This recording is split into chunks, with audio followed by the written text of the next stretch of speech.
कोविड-19 महामारी के दौरान देश कई चुनौतियों से गुजरा। जनमानस को सुरक्षित रखने के लिए सरकार को कई कठिन और कड़े फैसले लेने पड़े। इसी कठिन परिस्थिति में लॉकडाउन के दौरान देश भर में कामकाज ठप हो जाने के कारण मजदूरों का अपने गृह जनपद की ओर पलायन सरकार के लिए बड़ी चुनौती बनकर उभरा। भूखे प्यासे पैदल चलते इन मजदूरों को इनके गंतव्य तक पहुंचाने के लिए जब उत्तर प्रदेश के माननीय मुख्यमंत्री योगी आदित्यनाथ जी ने संवेदनशील रुख अपनाते हुए जनहित में वृहद अभियान प्रारंभ किया, तो इसकी जिम्मेदारी दी गई उत्तर प्रदेश राज्य सड़क परिवहन निगम को। प्रदेश भर में अपने विशाल नेटवर्क और लगभग 12,000 बसों के माध्यम से परिवहन निगम माननीय परिवहन मंत्री श्री अशोक कटारिया जी के नेतृत्व में इस अभियान में जी जान से जुट गया। इस चुनौती को स्वीकार करते हुए परिवहन निगम प्रदेश सरकार और जिला प्रशासन की मदद से इन श्रमिकों को उनके गृह जनपद तक पहुंचाने में जुट गया। सबसे पहले 28 मार्च से 31 मार्च तक दिल्ली, नोएडा, आगरा और मथुरा की सीमा पर एकत्रित 5.5 लाख प्रवासी श्रमिकों को 6,494 बसों के माध्यम से उनके गंतव्य तक सुरक्षित पहुंचाया गया। इसी क्रम में 1 अप्रैल को 10,000 से अधिक शेल्टर होम श्रमिकों को सुरक्षित उनके घरों तक पहुंचाया गया। इसी प्रकार राजस्थान के कोटा से 12,000 छात्र छात्राओं को बसों के माध्यम से सुरक्षित उनके घरों तक पहुंचाया गया। ये सिलसिला यूं ही चलता रहा। विभिन्न सीमाओं पर एकत्रित लाखों प्रवासी श्रमिकों को चरणबद्ध तरीके से परिवहन निगम ने उनके गंतव्य तक पहुंचाया।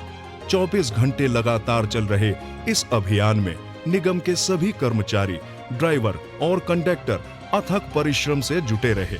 हम यहीं नहीं रुके। अब हमारे सामने चुनौती थी विभिन्न प्रदेशों से ट्रेन से आने वाले श्रमिकों को उनके गंतव्य तक पहुंचाने की। परिवहन निगम ने इस जिम्मेदारी को पूरा करते हुए प्रदेश भर के विभिन्न रेलवे स्टेशनों से लगातार सुरक्षित ढंग से प्रवासी श्रमिकों को निगम की बसों द्वारा उनके गंतव्य तक सुरक्षित पहुंचाया। देखते देखते ये अभियान एक महाअभियान का रूप लेने लगा। इन श्रमिकों को अपने घरों तक पहुंचने की खुशी ने हमारे हौसलों को और बुलंदी दी। निगम ने प्रदेश भर में लगभग 60,000 बसों के फेरों से लगभग 20 लाख से अधिक श्रमिकों को रेलवे स्टेशनों से उनके घर तक पहुंचाने का ऐतिहासिक काम किया। अपने सुनियोजित और चरणबद्ध योजना और उसके सही क्रियान्वयन से ही परिवहन निगम इस असंभव से दिखने वाले अभियान को बड़ी ही सफलता से पूरा कर सका।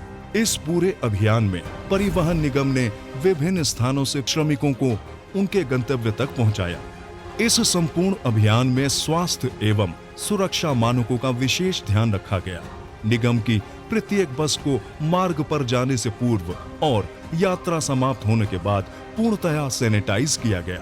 प्रत्येक बस के कंडक्टर को सैनिटाइजर उपलब्ध कराया गया, जिससे वो यात्रियों को सैनिटाइज करने के बाद ही बस में बिठाए। चालक तथा परिचालक के स्वास्थ्य सावधानी को दृष्टिगत रखते हुए उन्हें फेस मास्क और हैंड ग्लव्स उपलब्ध कराए गए। इस संपूर्ण अभियान में माननीय मुख्यमंत्री जी का मार्गदर्शन समय समय पर निगम को मिलता रहा और हम उनकी अपेक्षाओं पर पूरी तरह खरे उतरते हुए सफलतापूर्वक श्रमिकों को उनके घरों तक पहुंचा सके। विभिन्न समाचार पत्रों और अन्य मीडिया माध्यमों ने बढ़ चढ़कर निगम के इस अभियान की सराहना की। कोविड-19 के इस कठिन समय में हमारी ये कोशिश लाखों चेहरों पर खुशी और संतुष्टि की मुस्कान ला सकी। शायद यही हमारी सबसे बड़ी सफलता रही। हम योगी जी धन्यवाद, योगी जी, मोदी जी का बहुत बहुत धन्यवाद है सर। खाने पीने की परेशानी नहीं सर, कोई परेशानी, बहुत सब आईफोन आया। हम पंजाब से आ रहे हैं, यहाँ पर हम लखनऊ आए हैं, यहाँ खाना पीना मिला हमको। यहाँ का सरकार, योगी सरकार बहुत अच्छा सुविधा दिया, बस किया, आभारी है। हम बलिया तक जा रहे हैं। इस पूरे अभियान में परिवहन निगम द्वारा अनवरत अपनी सेवाएं देते हुए 12,000 बसों एवं 60,000 कर्मचारियों के अथक परिश्रम एवं सहयोग के साथ प्रवासी श्रमिकों को उनके गृह जनपद तक पहुंचाने का कार्य किया गया। तभी तो हम कहते हैं, उत्तर प्रदेश राज्य सड़क परिवहन निगम आपका अपना साथी।